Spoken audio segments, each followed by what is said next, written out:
Интернет мектепте Даун синдромы белән авыручы балалар өчен беренче тапкыр сыйныф 2007 елда оештырыла. Бүген биредә шундый диагноз белән 8 бала тәрбияләнә. Эти дети очень добрые. Бу балалар бик йомшак табигатьле, киң күңеллеләр. Дәресләрдә, дәрестән тыш чараларда укытучылар алар белән шөгыльләнәләр. Төрле кул эшләнмәләре ясыйлар. Алар үзенчәлекле булулары белән аерыла. Төрле материаллардан аппликацияләр ясыйлар. Аларга бу бик ошый. Им это очень нравится. Даун синдромы белән авыручы кешеләр көнендә интернат мәктәптә Кояш һәркемгә яктырта исеме астында түгәрәк өстәл оештырылды. Әлеге чарага Кояш балаларының әти-әниләре һәм башка мәктәпләрдән педагоглар чакырылды. Ожидания от детей с синдромом Дауна теперь выше.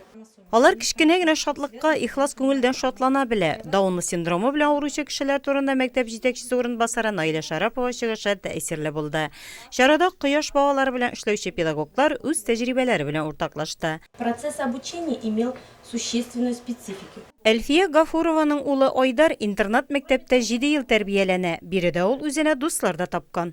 Айдарга 8 яш тулгач без Бушкулга килдек. Бер жыл без авыррак җирдә инде. Бер җылдан соң инде аннары ул жаратып җиргә тотынды бу мәктәпкә инде. Монда дуслары бар аның.